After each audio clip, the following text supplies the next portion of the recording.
Salutations, RWBY fans! We at Finite Unlimited have been very eager to be reading your comments, and noticed, to our amazement, a boost in our subscribers, which is just mental.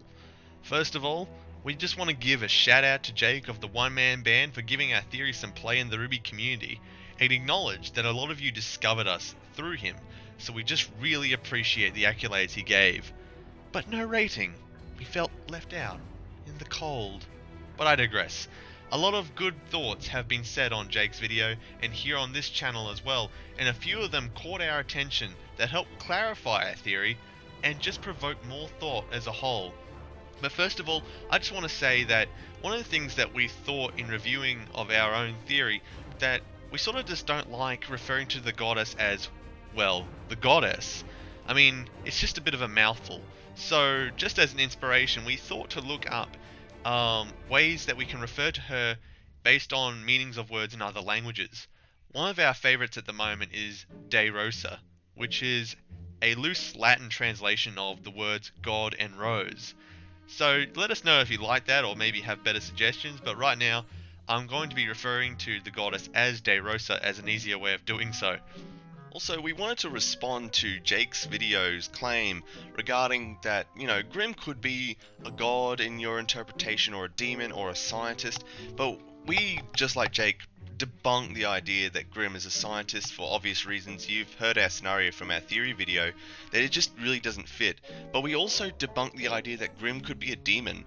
I suppose it really comes down to what your interpretation of a demon is, but in most cases it's usually a fallen angel. But we argue that Grimm's a god because how can something lesser than a god slay a god, I suppose, especially De Rosa at the height of her power, at the fullness of her being? How could a demon possibly cast her down? So obviously from our theory, we can't agree on that claim, and we sort of think it isn't consistent. It sort of contradicts theological principles in the sense that most religions have never depicted, to our knowledge, demons successfully overthrowing gods, but there is more than enough examples of gods defeating other gods and in some cases killing them.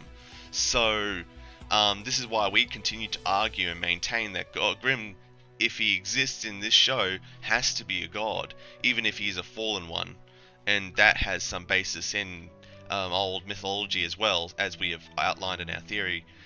But we'll move on from that and just get straight into the comments. First of all, first props go to Blazing Moo for their comment. Nice theory, pretty solid. If Summer Ruby is associated with the goddess, then maybe the Rose family are descendants or linked to her in general. But this could also mean that there's another family linked with Lord Grimm, possibly Branwen, seeing as Raven's portals are the same as the orbs in the beginning. It would bring up a lot of cool contrast between Summer and Raven, and possibly Ruby and Yang, and I don't know, it would be neato to see. I certainly agree, it would continue that sort of symbiotic relationship that the goddess and Grimm have, although in that case it might be better that we reaffirm Raven's allegiance to Lord Grimm in that matter over any particular link to the goddess.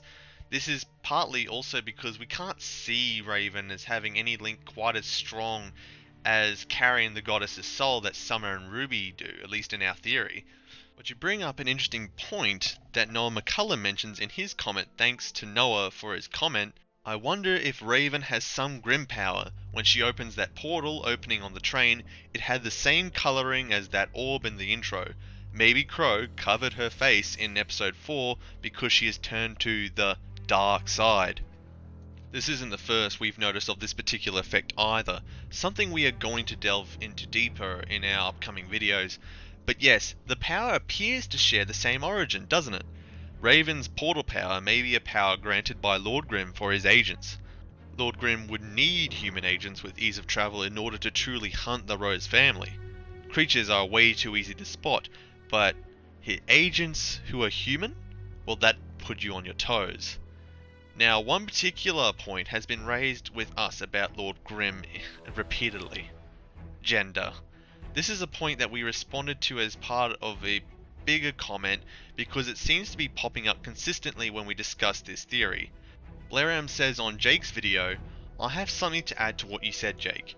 I think we have already met Grimm, or at least her voice. Remember the narration at the very beginning of the very first episode, Ruby Rose?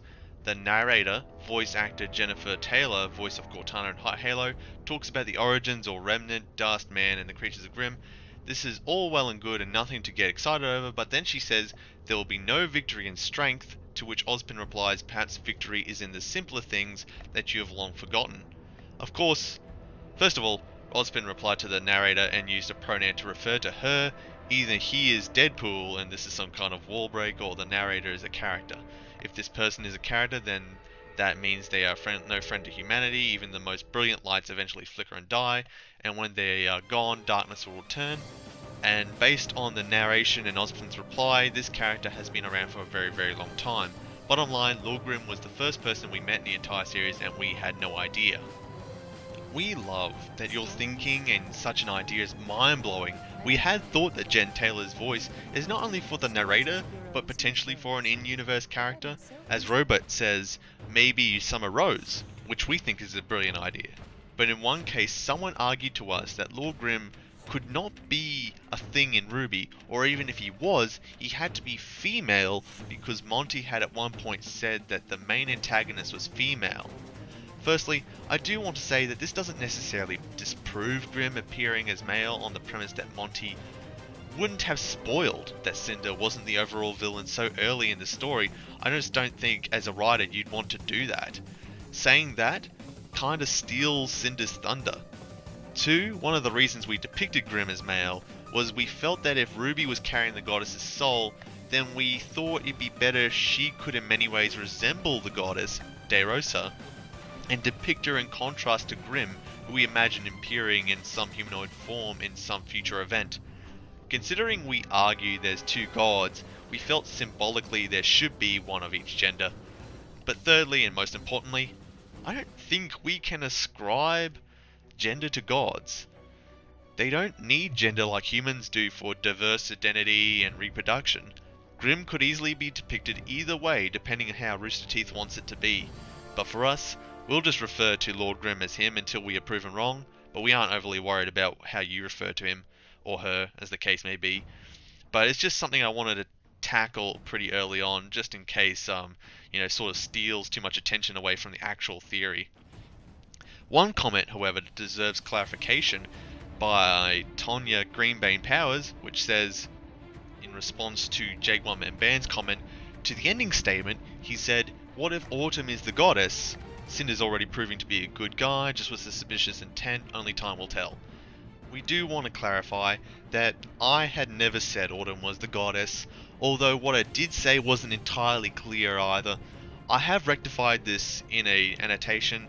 I was more interested in Autumn's condition, as it was ominous, and we know that Cinder is responsible based on what Crow said, and that since the condition wasn't given any detail, I speculated that they haven't encountered what happened to her before. Possibly this is part of our idea that stealing semblances is possible and can have adverse effects on their victims. Who Autumn actually is, though, is too vague to make any accurate statements.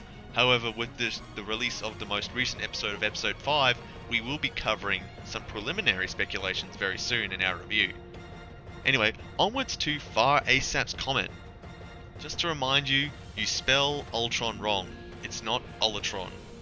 Thanks for your comment, Far ASAP. You win our secret contest. We actually knew that we had made a spelling mistake just before uploading, but we intentionally left it knowing someone would notice it. I do believe there's another one elsewhere. We make mistakes, but yeah, thanks for noticing that. Onwards to Indigo Leader. Love Team Indigo, by the way. If Raven is working for Lord Grimm, that would explain the red eyes she has. To tell the truth, my first instinct was to agree with you, but it appears she still has the same eye color during her time in Team Stark, and if she knew that Summer was carrying De Rosa's soul at the time, I doubt they would have been a team for very long. Although it remains a possibility, but it certainly seems to be an easy way to give away your allegiance to Grimm. I'm not sure why Lord Grimm would make it that obvious, but anyway, I digress. It remains a possibility. I really do like Crazy Knight's comment though. This theory fits somehow. If this gets hit for copyrights by Rooster Teeth, then we know it's true. Actually, it's already happened. Rooster Teeth already has copyright claims on us. The theory be true. Although actually, they are there for profiteering reasons, like we make money for doing this. But I doubt that was intentionally done to give us any hint that they reckon this is a winner. It was probably automatic, or that they think this will eventually get a lot of attention. We won't let you down. Now to a comment by Rafael Fernandez from Jake's video. I just now realized that looks like an eye. Creepy. Late 2000 says, finally a theory that says the Grimm were created that makes sense. I am behind this 100%. One of us. Then we have Lightning Blade Shen saying, your argument sparked a thing for me. What if this Grimm is actually the darkness we keep hearing so much? What if the Grimm itself is like a central control entity in the hive mind, like the supreme intelligence of the Kree in Marvel, or like the queen of the Xenomorph hive, the alien creature? It's like this dark side that both controls the Grimm and lurks to make huntsmen and huntresses to fall prey. Oh, what if each Grimm is a fallen huntsman and huntress? The Grimm don't appear to have a perfect collective consciousness, otherwise they'd certainly fight better as a unit. But they definitely are connected mentally on some level, and the darkness is Lord Grimm himself offering certain humans the possibility of service with the misguided notion that they'd still protect humanity by helping Lord Grimm achieve some of his more indirect goals. You know, oh, I'm actually really just after this, as opposed to just destroying humanity. And then we've got Do Triple Quadruple 8, and he has got a fantastic point in regard to Jake's theory, though, when he says, it was never said that they feed off negative emotions, just that they are drawn to them. I understand that they don't need sustenance at all. We absolutely agree, and we've gone back to check this out. I don't think there's any evidence suggesting that Grimm need to feed on negative emotion, or that they feed on it at all. We believe they are simply directed by Lord Grimm's anger and hatred to destroy humanity and anything valuable to them. They are feeding on their victims is more like breaking someone's valuable vase or something, and then stamping on the remains as an expression of hate. It doesn't seem to be anything about sustenance at all, so thank you for that comment. Spring Dragonfly made a comment that caught our eye that says, if dust is part of the goddess's soul, why wouldn't there be multiple people with bits of her soul? Perhaps the dust are fractions of the goddess's soul, and multiple people have different aspects, with the silver eyes being a trait of someone with an important ability. While a very interesting thought, we have to discount it on a couple of points. Firstly, we in our theory didn't argue that her soul was dust. We argued that dust was her power, and that her soul fell with it to remnant hiding amongst the dust, much like trying to find a needle in a haystack, deceptively appearing the same, but still very different. Secondly, there is some merit in what you say. There is the possibility that some have come into contact with more potent forms of dust that have more lasting effects, potentially being the explanation behind Jean's Fountain of Aura, which we could also almost argue as being hereditary. We'll have to learn more about that before we can claim anything. Although as one final comment, I'll pick up Adviel's comment in response to Jake, once again saying, most of the things in RWBY are based on children's stories, and who are one of the most well-known storytellers? The Brothers Grimm. My theory isn't that the Grimm Lord created the Grimm but controls them. Originally there were 200 brothers, under some circumstances, one of them died, yada yada yada.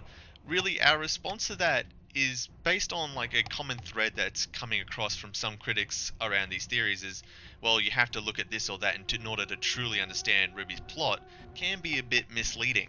We certainly agree with you that the Brothers Grimm are indeed an influence of Monty, Miles and Carey's writing. They wouldn't base their plot off someone else's unique style of writing, especially when we see in the writers of RWBY as having a unique style of writing all of their own. So what they are going to produce is going to be ultimately different with familiar elements, but it will still be its own story. Even our own theory about gods contains elements of monotheistic theology and pantheistic mythology. There is still no direct reproduction of either.